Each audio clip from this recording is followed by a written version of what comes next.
ಗಣನೀಯ ಏರಿಕೆ ಯಾವುದೂ ಲಿಕ್ಕರ್ದಲ್ಲಿ ಆಗಿಲ್ಲ, ಯಥಾಸ್ಥಿತಿಯಲ್ಲಿ ಇದೆ. ವರ್ಷದಲ್ಲಿ ಈ ಸಲನೂ ಇದೆ. ಎಷ್ಟು ಇನ್ನೂ ಬಂದಿಲ್ಲ, ಇವತ್ತು ತರಿಸ್ಕೊತೀನಿ. 90 ಕೋಟಿ ಲಿಕ್ಕರ್ ಮಾರಾಟ ಆಗಿದೆ. ಇವತ್ತಿನ್ನೂ ಬಂದಿಲ್ಲ, ರಿಪೋರ್ಟ್ ತರಿಸ್ಕೊಂಡು ಹೇಳ್ತಿದ್ದೀನಿ. ಸರ್, ಇನ್ನೊಂದು ಕೆಲವು ಮದ್ಯಗಳ ಮಾರಾಟ ದರವನ್ನೇನಾದ್ರು ಹೆಚ್ಚಳ ಆಗಿದೆಯಾ? ಇಲ್ಲ, ನೋ ಟ್ಯಾಕ್ಸ್, ನಥಿಂಗ್. ಈ ಸದ್ಯ ಯಾವುದೂ ಟ್ಯಾಕ್ಸನ್ನು ಏರಿಸಿಲ್ಲ. ಏರಿಸಿದ್ವಿ ಅಂದ್ರೆ ಫಸ್ಟ್ ನಿಮಗೆ ಹೇಳ್ತೀನಿ. ಅಲ್ಲ, ಈ ಕೆಲವರು 3 ಬ್ರ್ಯಾಂಡ್ದು ಇದಾಗಿದೆ. ಅವ್ರು ಮ್ಯಾನುಫ್ಯಾಕ್ಚರ್ ಏನಾರ ಏರಿಸಿರ್ಬೇಕು. ನಾವು ಟ್ಯಾಕ್ಸಿಕ್ಸ್ ಯಾವುದೂ ಹೆಚ್ಚಿಲ್ಲ. ಅಂದರೆ ಮ್ಯಾನುಫ್ಯಾಕ್ಚರ್ ಇದು ಮಾಡಬಹುದು. ಇಲ್ಲ, ಅವ್ರ ಮಾಲು ಅವ್ರು ಏರಿಸ್ಬೇಕು, ನಾವು ಟ್ಯಾಕ್ಸ್ ಅಷ್ಟೇ ಹಾಕ್ಬೇಕು. ಕಚ್ಚಾ ಸಾಮಗ್ರಿ ದರ ಹೆಚ್ಚಾಗಿದೆ, ಹೀಗಾಗಿ ಈಗ ನೀನು ಮಾರ್ಕೆಟ್ ಮಾಡ್ತೀಯಪ್ಪ, ನಿನ್ನ ಬಾಟ್ಲ್ ನೀನು ಏನು ರೇಟ್ ಬರುತ್ತೆ ಅದು ನೀವು ಮಾರಾಟ ಮಾಡು, ನಮ್ಗೆ ಟ್ಯಾಕ್ಸ್ ಅಷ್ಟೇ ಕೊಡು, ಅಷ್ಟೇ ಅಲ್ವೇ? ಅದರಲ್ಲಿ ಯಾವುದೇ ವ್ಯತ್ಯಾಸ ಆಗಿದೆ. ನಾವು ಟ್ಯಾಕ್ಸಲ್ಲಿ ಹೆಚ್ಚಿಗೆ ಹಾಕ್ತಾ ಇಲ್ಲ ಈಗ, ಆ್ಯಸ್ ಇಟ್ ಈಸ್. ಮುಂದೆ ಪ್ರಸ್ತಾಪ ಇದೆಯಾ ಸರ್? ಈಗ ಬರುವ ಬಜೆಟ್ ನಂಗೆ ಹೆಂಗೆ ಕನಸು ಬಿಡ್ತಿಲ್ಲ. ಬರುವ ಬಜೆಟ್ ಇನ್ನು 2 ತಿಂಗಳು ಏನಿಲ್ಲ, ಬಜೆಟಲ್ಲಿ ಏನಿಲ್ಲ. ಈ ಬಜೆಟಲ್ಲಿ ಟಾರ್ಗೆಟ್ ಅಚೀವ್ ಆಗುತ್ತೆ ಸರ್?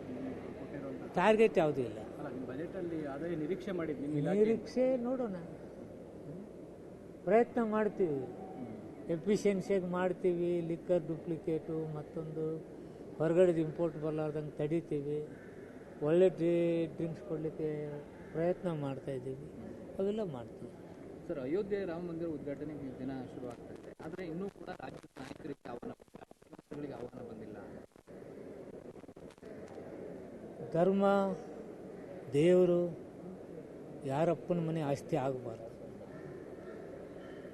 ಧರ್ಮ ದೇವರು ನಮ್ಮೆಲ್ಲರಿಗಿರ್ಬೇಕೇ ವಿನ ನನ್ನದೇ ಧರ್ಮ, ನಾನೇ ಸ್ಥಾಪನೆ ಮಾಡಿಬಿಡ್ತೀನಿ, ನಾನೇ ಗುಡಿ ಕಟ್ಟಿಬಿಡ್ತೀನಿ, ಇಂಥ ಅವಾಸ್ತನದಿಂದ ದೇಶ ದಿವಾಳಿ ಆಗ್ತಾಯಿದೆ. ಅದು ಆಗಬಾರ್ದು. ಇದು ಎಲ್ಲರ ಧರ್ಮ ಆಗಬೇಕು, ಎಲ್ಲರ ರಾಮ ಆಗಬೇಕು. ರಾಮನ ಗುಡಿ ಕಟ್ಟಿದ ಸಾಲದು, ರಾಮರಾಜ್ಯ ಆಗಬೇಕು. ಸರ್, 31 ವರ್ಷದ ಹಿಂದೆ ಇದ್ದಂಥ ಈ ಕಾರಸೇವಕರ ಮೇಲೆ ಇದ್ದಂಥ ಕೇಸನ್ನು ಹುಬ್ಬಳ್ಳಿಯಲ್ಲಿ ರೀಓಪನ್ ಮಾಡಿದ್ದಾರೆ, ಒಬ್ಬರನ್ನ ಅರೆಸ್ಟ್ ಮಾಡಿದ್ದಾರೆ. ಅದು ಲೀಗಲ್ ಮ್ಯಾಟ್ರ್ ಭಯ. ಯಾವೇನು ನಡೀತಾವೆ, ಏನು ತಪ್ಪುಗಳದ, ಕಾನೂನು ಎದುರುಗಡೆ ನಾನು ನೀನು ಇವರು ಯಾರು ದೊಡ್ಡವರಲ್ಲ. ಕಾನೂನು ತನ್ನ ಕ್ರಮ ಕೈಗೊಳ್ತಿದೆ ವಿನ ಇವರು ಅವರು ಅನ್ನೋದು ಕಾನೂನಿಗೆ ಇರೋದಿಲ್ಲ. ಅಲ್ಲಿ ಮಂತ್ರಿನೂ ಇರಂಗಿಲ್ಲ, ಪ್ರಧಾನಮಂತ್ರಿನೂ ಇರಂಗಿಲ್ಲ, ಕರಸೇವಕನೂ ಇಲ್ಲ, ರಾಮ ಭಕ್ತನೂ ಅಲ್ಲ, ಅಲ್ಲಾನ ಭಕ್ತನೂ ಅಲ್ಲ. ಯಾರಿಗೂ ಕಾನೂನು ಒಂದೇ. ಕಾನೂನು ಪ್ರಕಾರ ಕ್ರಮ ಕೈಗೊಳ್ತಾರೆ ವಿನ ಅದರಲ್ಲಿ ಇವರು ಬೇರೆ ಅವ್ರು ಬೇರೆ ಅಂತಕ್ಕಂಥದ್ದು ನಮ್ಮ ಸರ್ಕಾರದಲ್ಲಿ ಇಲ್ಲ. ರಾಮ ಮಂದಿರ ಉದ್ಘಾಟನೆ ಆಗ್ತಾ ಇರೋ ಸಂದರ್ಭದಲ್ಲಿ ಆಗ್ತಾ ಇರೋದಕ್ಕೆ ಬಿಜೆಪಿ ಇದನ್ನ ಸರ್ಕಾರ ಅಂತ ಬಿಜೆಪಿ ಅವರೆಲ್ಲ ಧರ್ಮ ದೇವ್ರನ್ನ ರಾಜಕೀಯಕ್ಕೆ ಉಪಯೋಗ ಮಾಡ್ಕೊತ ಬಂದಿದ್ದಾರೆ. ಇನ್ನೇ ಏನು ಮಾಡ್ತಾರೆ ಅವರು? ಅವ್ರು ಇದನ್ನೇ ಮಾಡೋದು. ಏನು ಯಾವತ್ತರ ಅಭಿವೃದ್ಧಿ ಮಾತಾಡಿದಾರ? ಹಾಂ, ರಾಮರಾಜ್ಯ ಬಗ್ಗೆ ರಾಮನ ಬಗ್ಗೆ ಗೊತ್ತವ್ರಿಗೆ, ರಾಮರಾಜ್ಯ ಗೊತ್ತಿಲ್ಲ. ಸರ್, ನಿಮ್ಮ ಒಂದು ಉಸ್ತುವಾರಿ ಕ್ಷೇತ್ರದಲ್ಲಿ ಲೋಕಸಭೆಯಲ್ಲಿ ಅಭ್ಯರ್ಥಿ ಫೈನಲ್ ಆಯಿತು ಸರ್?